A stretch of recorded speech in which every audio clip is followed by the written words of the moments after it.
चलो भाई देखो। 18 सेकंड की रिकॉर्डिंग है फिर। जे वनु पढ़ रहे थे आप। हमारा 13 चैप्टर है। नहीं नहीं, टोटल की बात कर रहा हूँ लाली। 13 है ना। तो बस हम तो आ गए अपनी मंजिल के पास में। हम्म। पता ही नहीं चला कब आ गए। देखो, अमीनो अम्ल है, कार्बोहाइड्रेट मिलेगा, न्यूक्लियोटाइड मिले, न्यूक्लियोटाइड न्यूक्लिक अम्ल, पॉलीसेकेराइड यानी कार्बोहाइड्रेट, प्रोटीन, अमीनो अम्ल 4, वसा 5, ये लिखे हुए। डायरेक्ट पूछे तो आपसे। ठीक है ना। हम्म। अब अपना यार टेस्ट कब है बायो का? हो गए, पूरे हो गए। नहीं लेना समझ ये बात है क्या? चलो, बिल्कुल इस पे विचार करेंगे। हाँ भाई। देखो, अब हम पहले हेडिंग लगाओ अमीनो अम्ल। पहला पढ़ते हैं आज।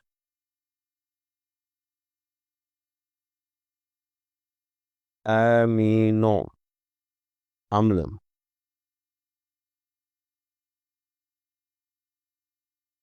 पहला पढ़े।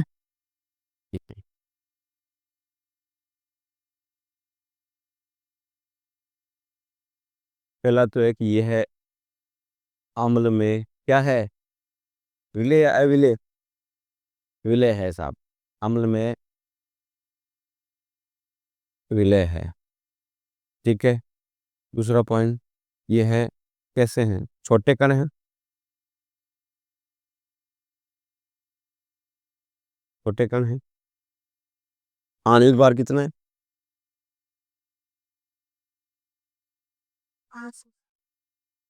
इनका जो आणविक भार है वो हमने लिखा था 18 से इसके बीच में होता है, डाल्टन। ठीक है। और ये है प्रोटीन के एकलक होते हैं। क्या होते हैं? एकलक बहुलक जानते हो ना। हम्म।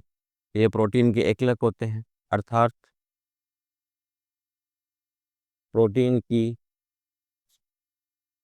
आधारी इकाई है। आधारी आधारीय इकाई है। ठीक है। इनके बीच में कौन से बंध होंगे? पेप्टाइड बंध। जब प्रोटीन बनाएंगे, श्रृंखला में जाएंगे, तो इनके मध्य इनके मध्य पेप्टाइड बंध पाए जाते हैं जब ये श्रृंखला के रूप में जुड़ेंगे। क्लियर। संरचना की बात करें, तब इनकी संरचना, अमीनो अम्लों की संरचना स्ट्रक्चर कैसी है? तो आपको पता ही है, प्रत्येक कार्बनिक यौगिक है जैव अणु। क्या है? जैव अणु क्या है? कार्बनिक पदार्थ। हमने लिखी थी परिभाषा। सजीवों में, कोशिकाओं में उपस्थित वह सभी कार्बनिक पदार्थ क्या कहलाते हैं? जैव अणु कहलाते हैं। कार्बन की वैलेंसी कितनी होती है? 4 होती है। ठीक। 1, 2, 3, 4। तो यहाँ पे जो है हाइड्रोजन होगा, यहाँ पे एल्किल समूह आर है, यहाँ पे अम्लीय समूह COOH, और यहाँ पे क्षारीय समूह NH2। बात समझ में आ रही है आपको? ये जो लिखा है हमने COOH, ये किस में आएगा? अम्लीय समूह। इसमें है अम्लीय समूह। ये है किसमें? क्षारीय समूह। और ये आर जो है, ये है एल्किल समूह। एल्किल, जो क्या होता रहता है? परिवर्तित। ये बदलता रहेगा। आर क्या होता रहेगा? चेंज होता रहेगा, परिवर्तित होता रहेगा। तो हम इसको क्या लिख सकते हैं? हम इसको लिख सकते हैं विविध।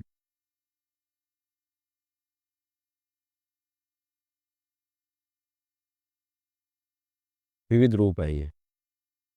और ये जो कार्बन है यहाँ पे, ये कार्बन, इस कार्बन को हम कहेंगे क्या?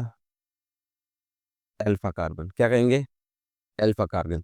तो ये जो संरचना बनी, इसका नाम क्या देंगे? अल्फा अमीनो अम्ल। अल्फा अमीनो अम्ल। ये होती है संरचना, जिसमें एक एल्किल समूह है, एक अम्लीय समूह है, एक एमीन ग्रुप क्षारीय समूह है और एक हाइड्रोजन है। अगली बात समझे, नोट करो इसको फटाफट।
बायो की मैंने कितनी दे दी था क्यों?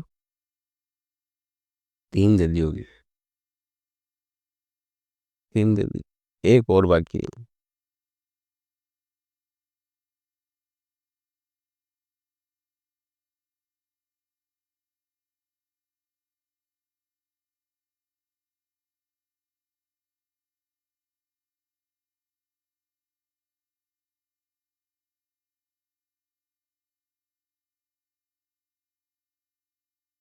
चले आगे।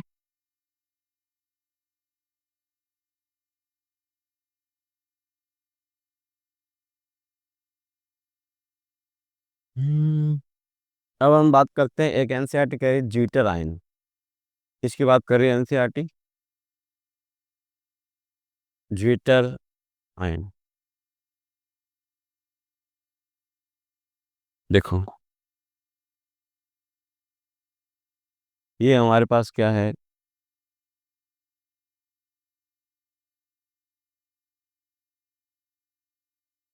ये क्या है,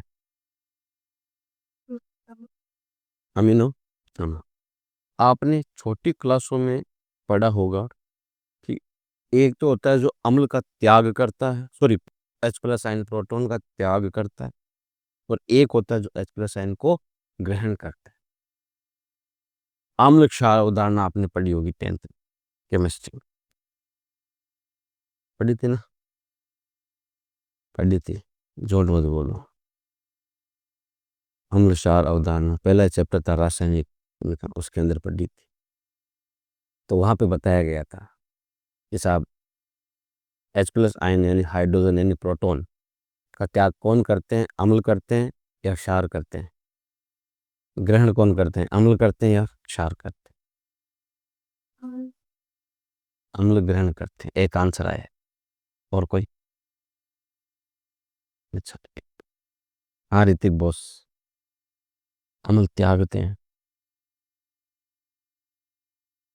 त्यागते हैं, कुल मिला के डामाडोल। देखो, अम्ल जो होते हैं वो H प्लस आयन का त्याग करते हैं और जो क्षार है वो H प्लस आयन को ग्रहण करते हैं। तो यहाँ पे मैंने अभी बताया था ये कौन सा समूह है, अम्लीय समूह। ये कौन सा है, क्षारीय समूह। तो ये क्या करेगा, H प्लस आयन का त्याग करेगा और ये क्या करेगा, H प्लस आयन को ग्रहण करेगा।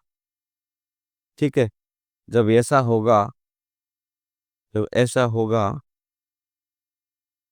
तो संरचना में कुछ चेंजेज आएंगे।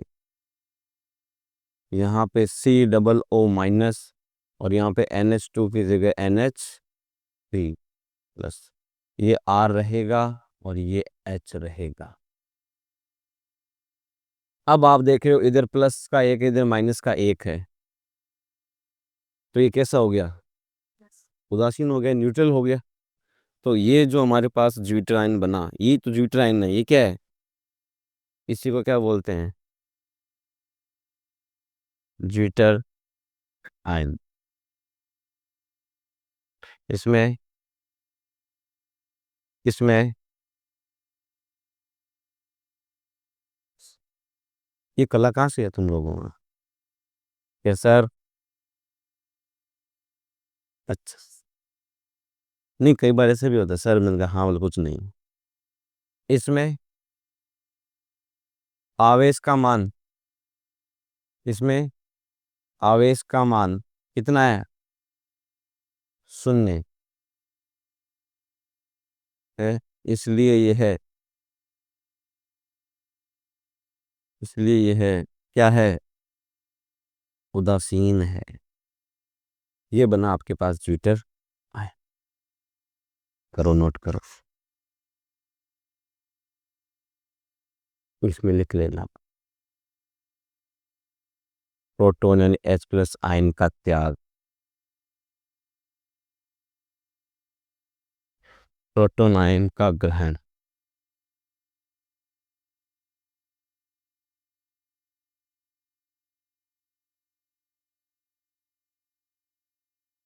ये हो गया ज्विटर आयन। डायरेक्ट क्वेश्चन आया था एक दो पिछले से ज्विटर आयन का फॉर्मूला क्या होता है।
हो गया, चलें।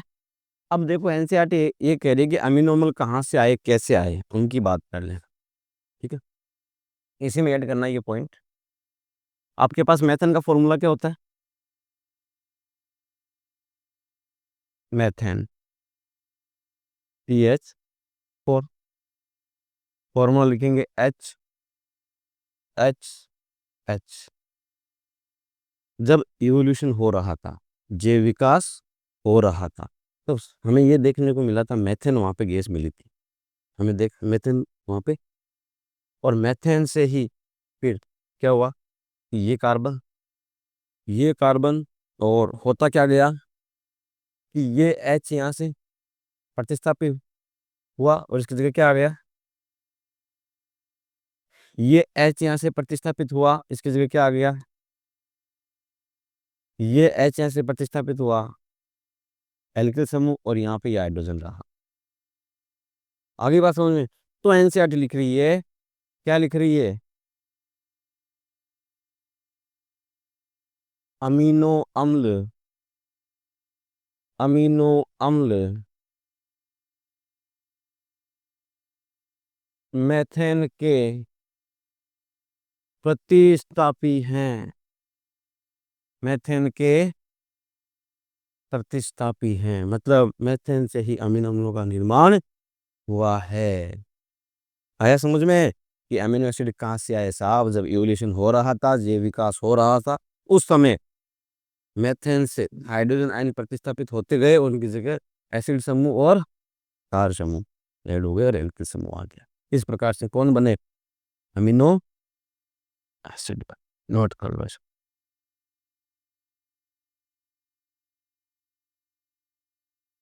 डरना नहीं है चैप्टर को देख, एनसीईआरटी बहुत डराती है बच्चों, बहुत डराती है।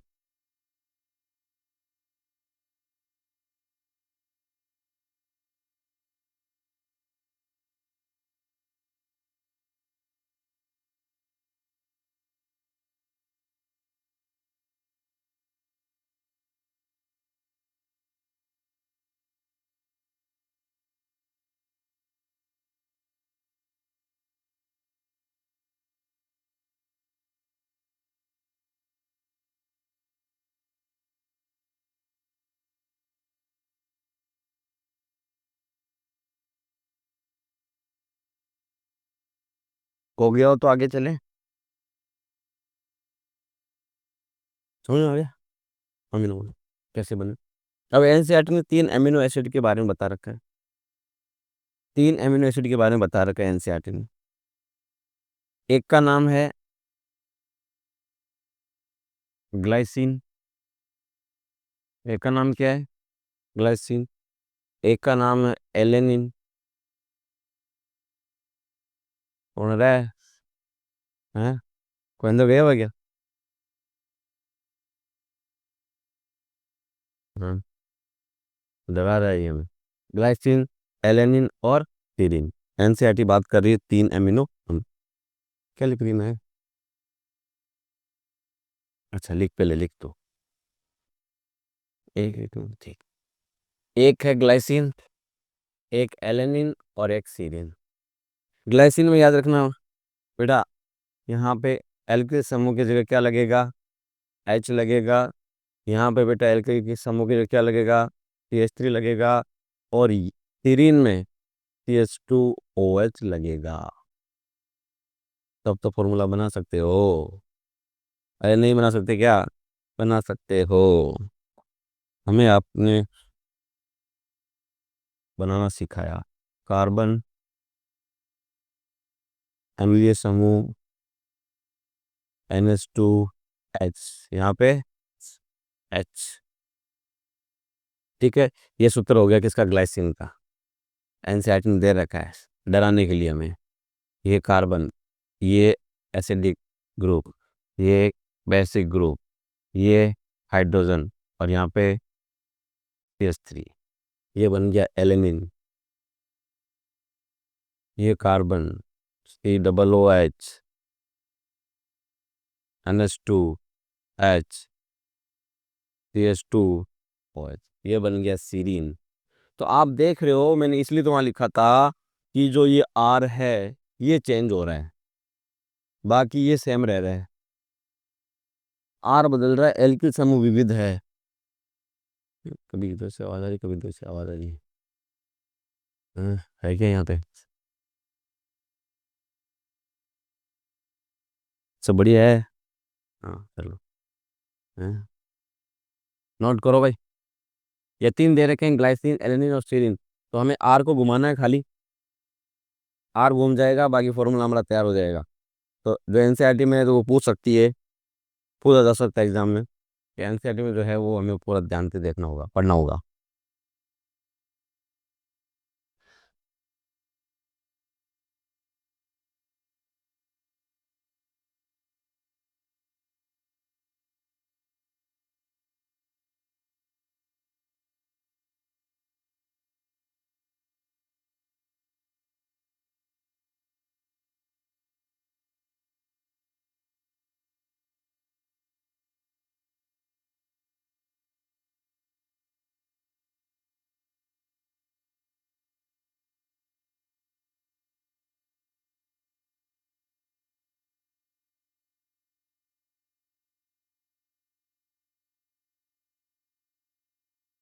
इजी है ना भाई। हाँ, चैप्टर देख के डर जाते, डरना नहीं है।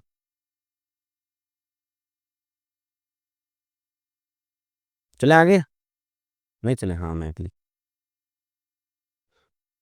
क्लिक भाई, मैं क्लिक। वो टाइम टेबल बना लिया क्या घर से, कितने घंटे पढ़ रहे हो? हैं? हाँ बस, टाइम हमारा ये समझ करो, हाँ इस समय 8 से 9 ये करेंगे, 7 से 8 ये करेंगे। ये कभी पूरा नहीं होता है, ये बनता है और बिगड़ता है। जब भी मौका मिले, जब भी मौका पढ़ने बैठ जाओ, मतलब मौका ही मौका है। मौका क्या मिले, ऐसे तो नहीं कोई काम धंधे करो, बिजनेस करो, दूसरा है। काम ये किए, गप्पे नहीं मारनी, टीवी नहीं देखना, फोन नहीं देखना फालतू में, इधर उधर किसी की चुगलियाँ नहीं करनी। ठीक है ना? हाँ, मम्मी के पास किसी तरह का फ़ोन आया हुआ है और वो चुगलियाँ आपस चल रही है, तो तुम्हें बैठना नहीं है पास में, सुनना नहीं है। और कोई मैटर पॉइंट पे बात चल रही है घर में, तो अपनी टांग नहीं हिलानी, साइड में रहे। क्यों? हमें पढ़ाई करनी। वो खुद जाने, वो अपने आप हैंडल कर लेंगे जो भी है। ठीक है ना? हाँ, पंचायती नहीं करनी बीच में। अपना काम है केवल क्या, पढ़ाई करना। समय क्या है, बहुत कम।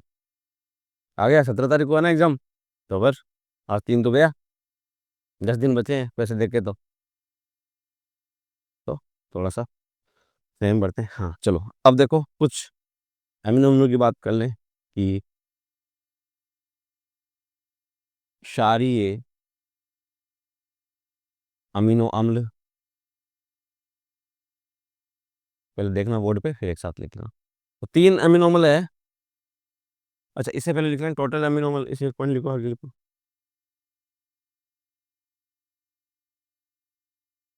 वर्तमान में, वर्तमान में 21 अमीनो अम्ल।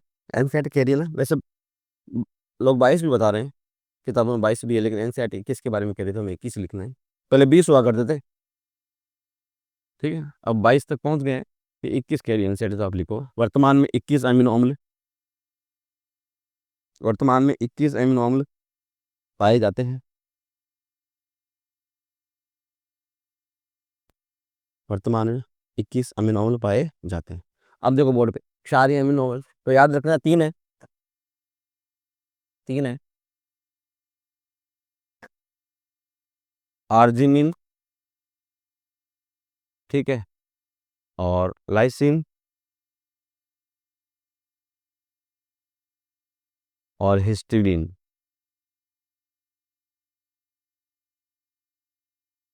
ये 3 क्या है, क्षारीय अमीनो अम्ल है। और इन पर धनात्मक आवेश, यानी पॉजिटिव चार्ज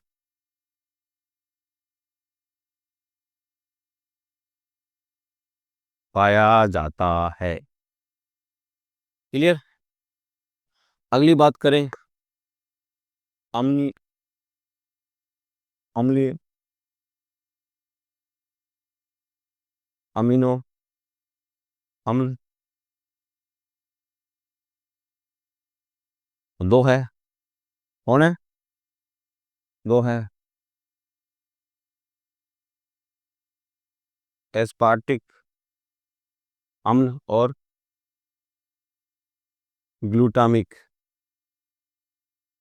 अम्ल। एस्पार्टिक अम्ल और ग्लूटामिक अम्ल, इन पर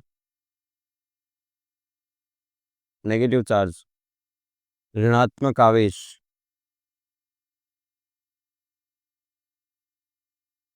पाया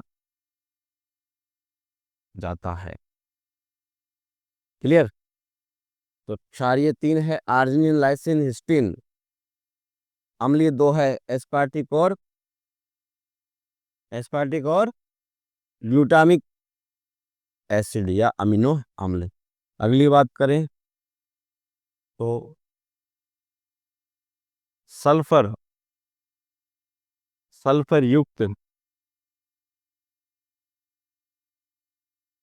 अमीनो अम्ल, सल्फर युक्त अमीनो अम्ल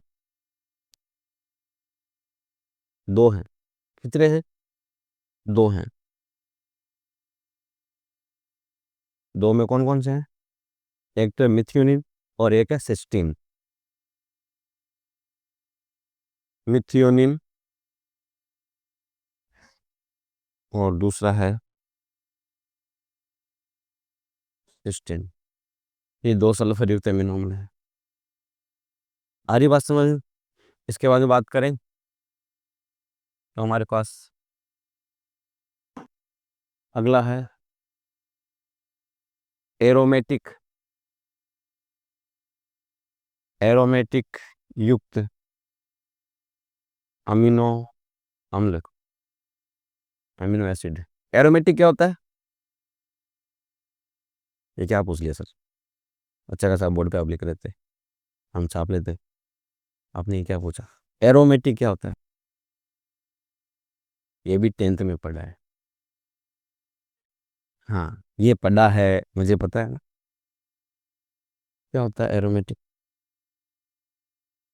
अच्छा यहाँ पे एक चीज देखी आपने,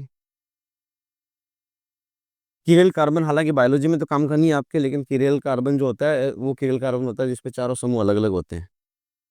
ठीक है, तो ये थोड़ा सा ध्यान रख लेना। ये भी कीरेल कार्बन, देखो चारों अलग अलग है ना समूह। ठीक है, कीरेल कार्बन बोलते हैं इसे, आप केमिस्ट्री में पढ़ोगे। ये भी कीरेल कार्बन है, ये भी कीरेल कार्बन है, तो इस पे चारों समूह जो अलग अलग हैं।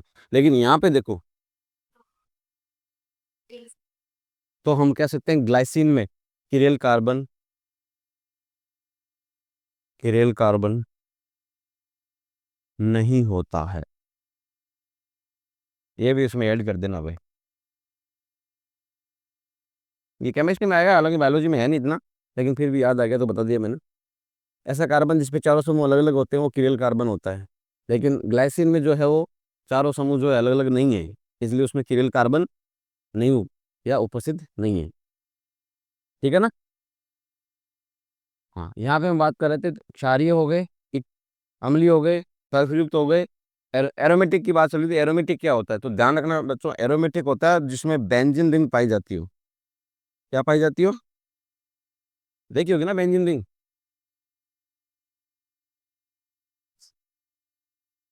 कुछ याद आया? हाँ याद आया तो अच्छी बात है। एरोमेटिक युक्त एमिनो एसिड, इसमें 3 होते हैं। पहला है टायरोसिन, दूसरा है ट्रिप्टोफैन, और तीसरा है फेनिल एलेनिन। फेनिल एलेनिन, ये 3 हमारे पास ऐसे अमीनो एसिड है जो कैसे होते हैं, एरोमेटिक युक्त होते हैं। तो क्षारीय, अम्लीय, सल्फर युक्त, एरोमेटिक युक्त, नोट करो इनको।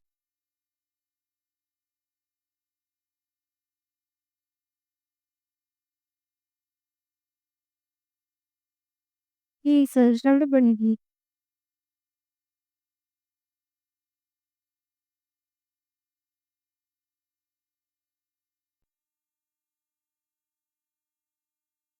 संरचना आप केमिस्ट्री में बनाओगे, इसलिए बायोलॉजी ने आपको बख्श दिया। बायोलॉजी बहुत सोचती है बच्चों के बारे में, एक ही सब्जेक्ट ऐसा जो सोचता है।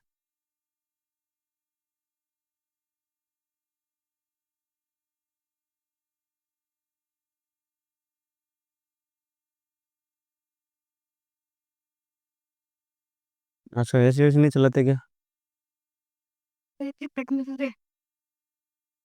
इसमें हीटर नहीं है क्या?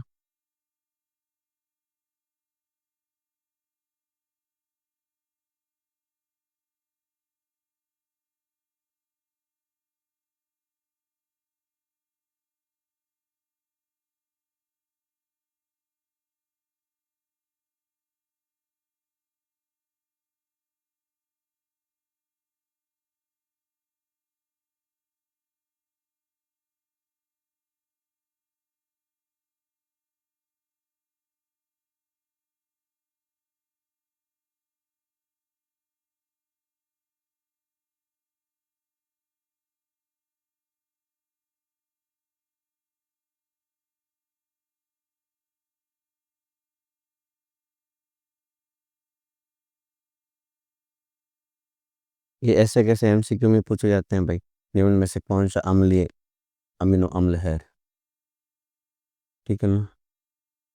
क्षारीय, अम्लीय, सल्फर युक्त, एरोमेटिक युक्त आपको याद होने चाहिए।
लिख लिया हो तो बता देना भाई।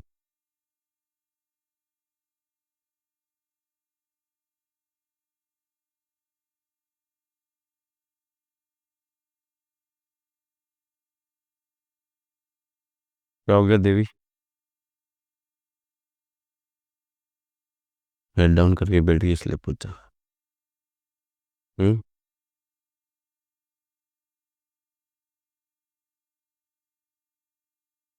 चले गए आगे में एक। चलो, अब देखो 21 है, उसमें से 8 जो अनिवार्य है वो बॉडी को चाहिए चाहिए साहब। ठीक है, तो अगले होंगे हमारे पास अनिवार्य अमीनो अम्ल। कि साहब इनके बिना तो काम चलेगा ही नहीं, कुछ भी हो जाए चाहे।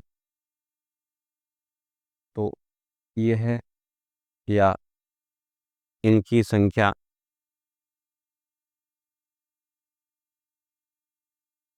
8 होती है। इनकी संख्या कितनी होती है? 8 होती है साहब। और यहाँ पे हम लेंगे एक, इसके लिए ट्रिक लेंगे। L TV PMT, L TV PMT, इसे आपको याद रखना है। यहाँ से इस आई का मतलब हो गया आइसो ल्यूसिन। इस एल का मतलब हो गया ल्यूसिन। इस एल का मतलब हो गया लाइसिन। ठीक है भाई। इस टी का मतलब हो गया थ्रियोनिन, थ्रियोनिन। इस वी का मतलब हो गया वेलिन।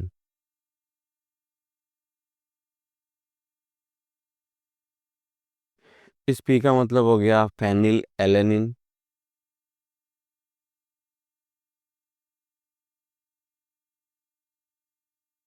इस एम का मतलब हो गया मिथियोनिन।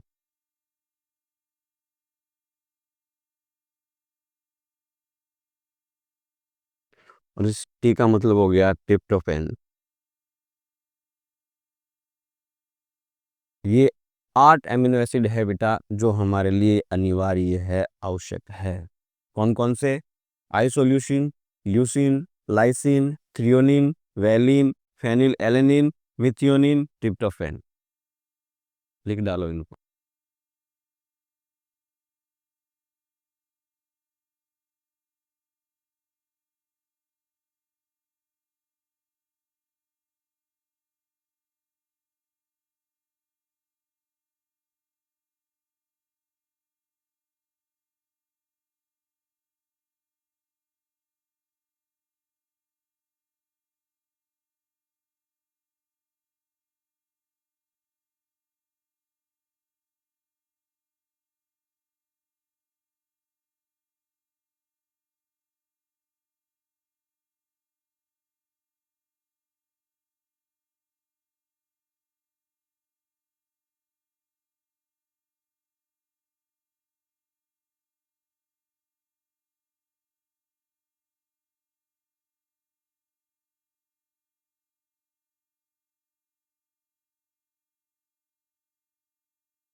हाँ भाई, हो गया क्या? लिख लो आराम से लिख लो, नहीं लिखा गलत मत लिख लेना कहीं, गलत मत लिख लेना कहीं, आराम से लिखना है और दिलो दिमाग में बिठाना है इनको। किनको? किनको बिठाओगे? हाँ, अमीनो अमीनो। चलें आगे, हेडिंग लगाओ प्रोटीन। अगला हमारा जो जैव अणु है उसका नाम है प्रोटीन। क्या नाम है? हाँ,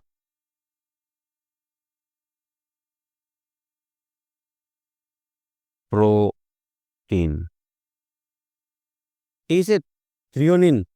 मैंने कहा ना, नहीं लिखा तो लिखो बेटा। अच्छा, लास्ट वाले का क्या? हाँ, ट्रिप्टोफैन। LTBPMT, ऐसे याद रखो। या आप कोई और ट्रिक बना सकते हो, आप स्वतंत्र हो, जरूरी नहीं है जो मैंने बताया वही याद करो, बस आपको याद होने चाहिए कि अनिवार्य कौन से 8 होते हैं टोटल 21 में से। क्लियर?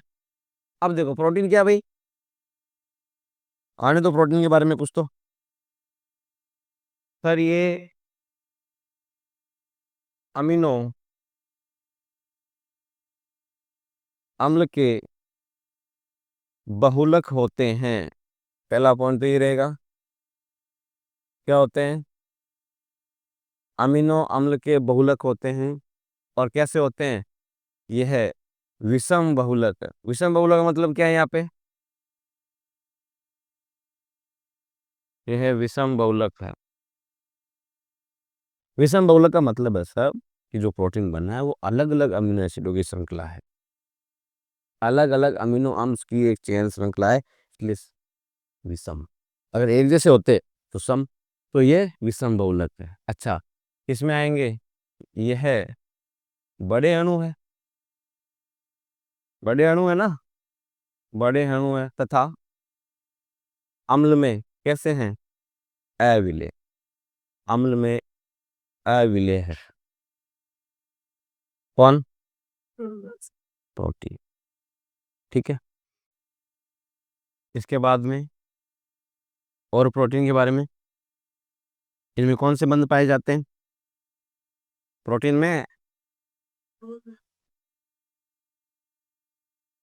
पेप्टाइड। कौन से बंध? पेप्टाइड बंध पाए जाते हैं। कौन से बंध पाए जाते हैं? पेप्टाइड बंध पाए जाते हैं। ये पेप्टाइड बंध बनाता कौन है? अमीनो अम्लों की श्रृंखला है, उसके बीच में पेप्टाइड बंध बनाता कौन है? तो अगले साल पढ़ोगे बेटा आप, RNA जो होता है उसके 3 प्रकार होते हैं, mRNA, tRNA और rRNA। जो rRNA है, कौन सा? rRNA, ये पेप्टाइड बंध का निर्माण करता है, इसलिए इन्हें क्या कहा जाता है? राइबोजाइम। राइबोजाइम भी कहते हैं। ठीक है, ये जो प्रोटीन है ये विविध प्रकार के कार्बनिक यौगिक होते हैं। यह है विविध या विभिन्न, एक ही बात है, प्रकार के, ये विविध प्रकार के या विभिन्न प्रकार के कार्बनिक यौगिक होते हैं। जैसे जैसे तो सबसे पहले बात करें एंजाइम के रूप में। एंजाइम क्या? प्रोटीन ही है, जैव उत्प्रेरक। याद आ रहा है क्या कुछ? पहला एंजाइम जैव उत्प्रेरक जिन्हें हम बोलते हैं, वो किससे बने होते हैं या किसके बने होते हैं? प्रोटीन के। इसके बाद में बात करें हीमोग्लोबिन। हीमोग्लोबिन, इसमें प्रोटीन की श्रृंखलाएं पाई जाती है, इसे कहा जाता है स्थानांतरण प्रोटीन। स्थानांतरण प्रोटीन मतलब ये ब्लड में रहता है, तो ब्लड के माध्यम से तो हर चीज़ों का आदान प्रदान आपको पता ही है। फिर हमारे पास एक्टिन व मायोसिन। एक्टिन व मायोसिन दो प्रोटीन है, जो संकुचन में हेल्प करती है, मसल्स कॉन्ट्रैक्शन में, तो उन्हें कहते हैं संकुचनशील प्रोटीन। देखो कितने अलग अलग है। फिर आपकी है प्रतिरक्षक एंटीबॉडीज, प्रतिरक्षा जो रक्षक प्रोटीन कहलाती है। हम्म इसके बाद में बात करें तो नंबर 1 दे दें इसको, नंबर 2, नंबर 3, नंबर 4, नंबर 5। तो हालांकि सभी हार्मोन प्रोटीन नहीं होते हैं, सभी हार्मोन प्रोटीन नहीं होते हैं, लेकिन कुछ हार्मोन जैसे प्रोटीन होते हैं, जिसमें है इंसुलिन, इंसुलिन व ग्लूकेगॉन, इंसुलिन व ग्लूकेगॉन, ये क्या है, हार्मोन प्रोटीन। तो कितने अलग अलग रूपों में है, देखो आपकी प्रोटीन कितने अलग अलग रूपों में ये प्रोटीन काम करती है सर।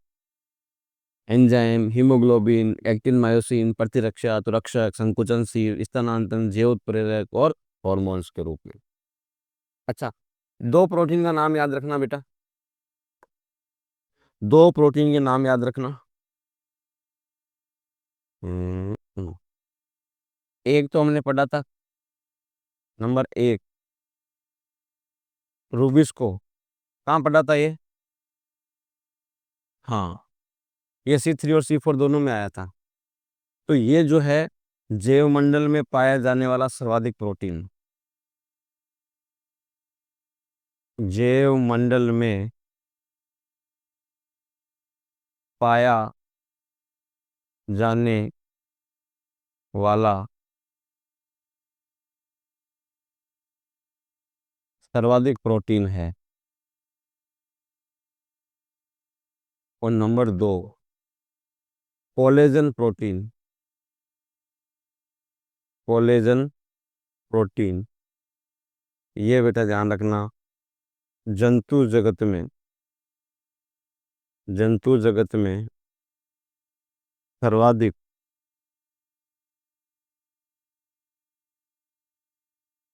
पाया जाने वाला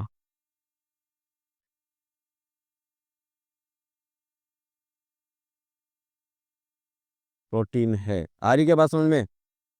दो लिए हमने, कौन कौन से लिए?